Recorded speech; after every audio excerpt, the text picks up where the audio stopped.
मेरे अजीज दोस्तों माँ बहनों, अस्सलाम वालेकुम वरहमतुल्लाहि वबरकातुहू। अजीज दोस्तों, एक मरतबा सूरह फतह, सूरह तारिक को पढ़ने और सुनने के बेशुमार फ़ायदे हैं, बेशुमार इनकी फजीलतें और बरकतें हैं। हाँ मेरे अजीज दोस्तों, अगर आप पढ़ना जानते हैं तो आप इन सूरह को रोज़ाना एक मरतबा पढ़ लिया करें। नहीं पढ़ना जानते हैं तो पहले हम आपको सिर्फ एक मरतबा इनकी तिलावत करके सुना देते हैं, आखिर में इनके फ़ायदे बताते हैं। चलिए मेरे अजीज दोस्तों, अऊज़ु बिल्लाहि मिनश शैतानिर रजीम, बिस्मिल्लाहिर रहमानिर रहीम।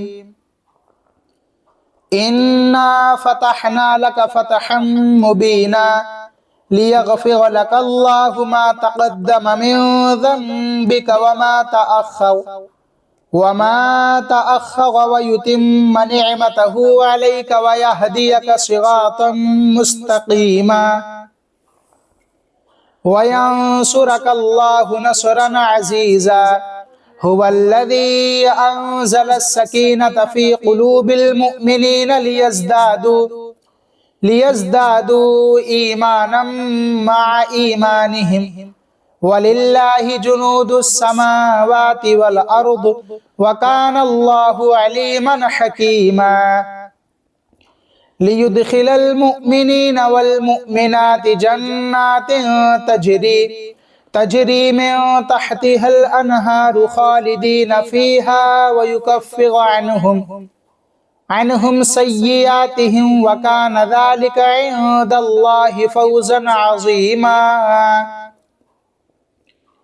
वयुअज़्ज़िबल मुनाफ़िक़ीन वल मुनाफ़िक़ाति वल मुशरिकीन वल मुशरिकाति ज़ान्नीन बिल्लाहि ज़न्नस्सौ अलैहिम दाइग़तुस्सौ वग़ज़िबल्लाहु अलैहिम वलअनहुम वअअद्द लहुम जहन्नम वसाअत मसीरा वलिल्लाहि जुनूदुस्समावाति वल अर्द वकानल्लाहु अज़ीज़न हकीमा। इन्ना अरसलनाका शाहिदन व मुबश्शिरन व नज़ीरा लितुअ्मिनू बिल्लाहि व रसूलिहि व तुअज़्ज़िरूहु व तुवक़्क़िरूहु व तुसब्बिहूहु बुक्रतन व असीला। इन्नल्लज़ीना युबायिऊनका इन्नमा युबायिऊन अल्लाह यदुल्लाहि फ़ौक़ अयदीहिम फमन नकस फ़इन्नमा यंकुसु अला नफ्सिहि वमन औफ़ा बिमा आहद अलैहिल्लाह फसयुअतीहि अजरन अज़ीमा। सयक़ूलु लकल मुख़ल्लफ़ून मिनल अअराबि शग़लतना अम्वालुना व अहलूना फ़स्तग़फ़िर लना यक़ूलून बिअल्सिनतिहिम मा लैसा फ़ी क़ुलूबिहिम क़ुल फ़मन यमलिकु लकुम मिनल्लाहि शयअन इन अराद बिकुम दर्रन औ अराद बिकुम नफ़अ बल कानल्लाहु बिमा तअमलून ख़बीरा। बल ज़नंतुम अल्लन यंक़लिबर रसूलु वल मुअ्मिनूना इला अहलीहिम अबदन व ज़ुय्यिना ज़ालिका फ़ी क़ुलूबिकुम व ज़नंतुम ज़न्नस्सौ व कुन्तुम क़ौमन बूरा वमन लम युअमिन बिल्लाहि व रसूलिहि फ़इन्ना अअतदना लिलकाफ़िरीन सईरा। वलिल्लाहि मुल्कुस्समावाति वल अर्द यग़फ़िरु लिमन यशाअ व युअज़्ज़िबु मन यशाअ वकानल्लाहु गफ़ूरर रहीमा। सयक़ूलुल मुख़ल्लफ़ून इज़ा इंतलक़्तुम इला मग़ानिम लितअख़ुज़ूहा ज़रूना नत्तबिअकुम युरीदून अन युबद्दिलू कलामल्लाह क़ुल लन तत्तबिऊना कज़ालिकुम क़ालल्लाहु मिन क़ब्ल फसयक़ूलून बल तहसुदूनना बल कानू ला यफ़क़हून इल्ला क़लीला। क़ुल लिलमुख़ल्लफ़ीन मिनल अअराबि सतुदअून इला क़ौमिन उली बअसिन शदीदिन तुक़ातिलूनहुम औ युस्लिमून फ़इन तुतीअू युअतिकुमुल्लाहु अजरन हसना وإن تتولوا كما توليتم من قبل يعذبكم عذابا أليما ليس على الأعمى حرج ولا على الأعرج حرج ولا على المريض حرج ومن يطع الله ورسوله يدخله جنات تجري من تحتها الأنهار ومن يتولى يعذبه عذابا أليما لقد رضي الله عن المؤمنين إذ يبايعونك تحت الشجرة فعلم ما في قلوبهم فأنزل السكينة عليهم وأثابهم فتحا قريبا ومغانم كثيرة يأخذونها وكان الله عزيزا حكيما وعدكم الله مغانم كثيرة تأخذونها فعجل لكم هذه وكف أيدي الناس عنكم ولتكون آية للمؤمنين ويهديكم صراطا مستقيما وأخرى لم تقدروا عليها قد أحاط الله بها وكان الله على كل شيء قديرا ولو قاتلكم الذين كفروا لولوا الأدبار ثم لا يجدون وليا ولا نصيرا سنة الله التي قد خلت من قبل ولن تجد لسنة الله تبديلا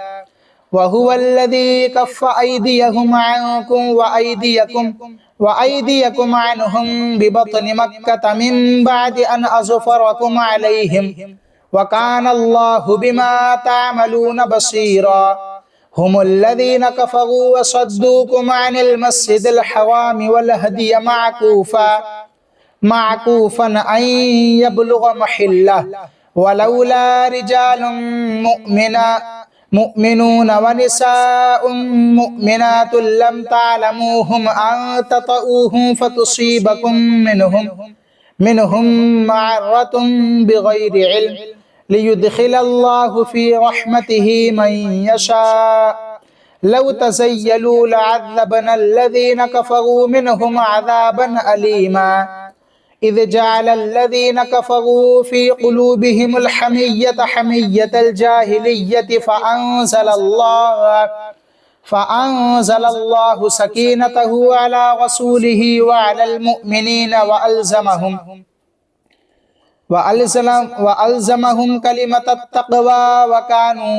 وكانوا أحق بها وأهلها وكان الله بكل شيء عليما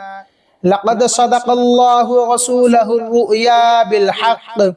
لتدخلن المسجد الحرام إن شاء الله آمنين محلقين رؤوسكم ومقصرين لا تخافون فعلم ما لم تعلموا فجعل من دون ذلك فتحا قريبا هو الذي أرسل رسوله بالهدى ودين الحق ليظهره على الدين كله وكفى بالله شهيدا محمد رسول الله والذين معه أشداء على الكفار رحماء بينهم تراهم ركعا سجدا يبتغون فضلا من الله ورضوانا سيماهم في وجوههم من أثر السجود ذلك مثلهم في التوراة ومثلهم في الإنجيل كزرع أخرج شطأه فآزره فاستغلظ فاستوى على سوقه يعجب الزراع ليغيظ بهم الكفار وعد الله الذين آمنوا وعملوا الصالحات منهم مغفرة وأجرا عظيما بسم الله الرحمن الرحيم والسماء والطارق وما أدراك ما الطارق النجم الثاقب إن كل نفس لما عليها حافظ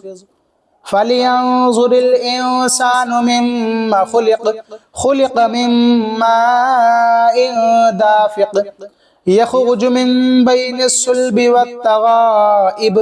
إنه على رجعه لقادر يوم تبلى السرائر فما له من قوة ولا ناصر والسماء ذات الرجع والأرض ذات الصدع إنه لقول فصل وما هو بالهزل إنهم يكيدون كيدا وأكيد كيدا فمهل الكافرين أمهلهم رويدا۔ تو آپ سبھی نے اس ویڈیو کے اندر سورہ فتح اور سورہ طارق کی تلاوت کو سنا ہے۔ اب میں آپ کو اس کے فائدے بتاتا ہوں صرف ایک مرتبہ پڑھنے کے،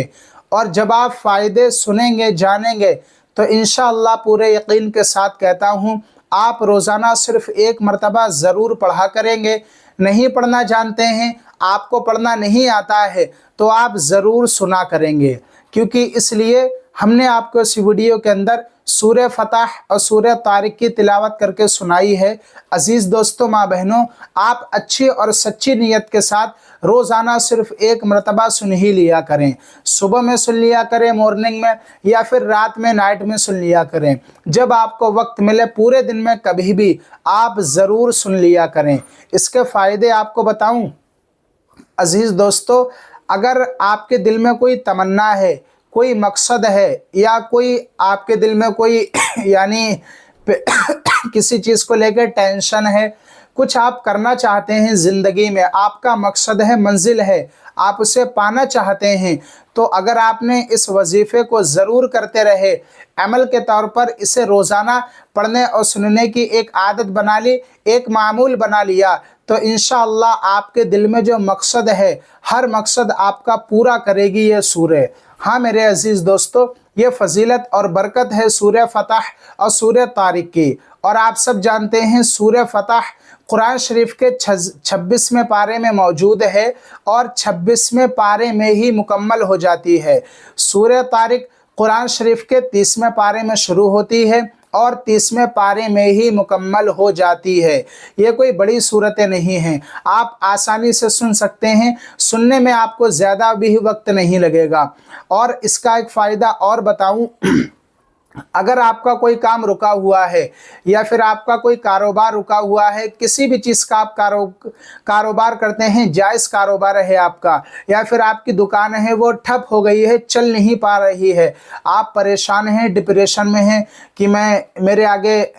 پریشانیاں آ رہی ہیں، مشکلیں آ رہی ہیں، میں پیسہ کیسے کماؤں، خرچے وغیرہ آپ کے پورے نہیں ہو رہے ہیں، تو آپ سورہ فتح اور سورہ طارق کو روزانہ سن لیا کریں، اور اللہ تعالیٰ کی بارگاہ میں ہاتھوں کو اٹھائیں اور کہیں مولا میں نے سورہ فتح سورہ طارق کی تلاوت کو سنا ہے، اس کی برکت سے میری جو تمنائیں ہیں انہیں پورا فرما اور مجھے غیب سے دولت نواز دے۔ تو انشاءاللہ اللہ رب العزت آپ کی تمام پریشانیوں کو، مشکلوں کو دور فرمائے گا اور آپ کے پاس امیری آنے لگے گی۔ انشاءاللہ ان سورہ کو صرف ایک مرتبہ پڑھنے اور سننے کے بے شمار فائدے ہیں، بے شمار ان کی فضیلتیں اور برکتیں ہیں، میں چاہ کر بھی بیان نہیں کر پاؤں گا اور آپ چاہ کر بھی شمار نہیں کر پائیں گے۔ اور بس آپ نمازوں کا خیال رکھیں، نمازوں کی پابندی کریں۔ انما الاعمال بالنیات، عمل کا دار و مدار نیتوں پر ہے، ساری بات نیت کی ہے۔ آپ نیت اچھی رکھیں، یقین کامل رکھیں اور روزانہ صرف سن کر دیکھیں، کچھ ہی دنوں کے اندر آپ کو فائدے دیکھنے کو ملیں گے۔ چلیے میرے عزیز دوستو، آپ سب کے لیے اب دعا کرتے ہیں، آپ آمین ضرور لکھنا کمنٹ باکس میں۔ اگر اللہ تعالیٰ نے ہم میں سے کسی ایک کے آمین کو پسند کر لیا تو ہماری تمام دعائیں قبول ہو جائیں گی۔ مولا کریم، ہم سبھی نے اس ویڈیو کے اندر سورہ فتح سورہ طارق کی تلاوت کو سنا ہے، مولا اس کی برکت سے ہماری جائز مقاصد کو پورا فرما، جائز تمناؤں کو پورا عطا فرما۔ مولا ہمارے کاروبار میں، دکان میں، مکان میں بے شمار برکتیں اور رحمتیں عطا فرما، ہماری تمام بیماریوں کو دور عطا فرما، آمین یا رب العالمین۔ چلیے میرے عزیز دوستو، ملتے ہیں نیکسٹ ویڈیو میں۔ آخر میں آپ سب سے دل سے چھوٹی سی گزارش ہے، اگر آپ کو ویڈیو پسند آئی ہو، اگر آپ کو تلاوت तिलावत अच्छी लगी हो तो आप वीडियो को एक लाइक करके चैनल को सब्सक्राइब कर सकते हैं। सच कहूँ बड़ी मेहनत पड़ती है वीडियो बनाने में। चलिए मेरे अजीज दोस्तों, मिलते हैं नेक्स्ट वीडियो में एक नया टॉपिक के साथ। तब तक के लिए आप सभी को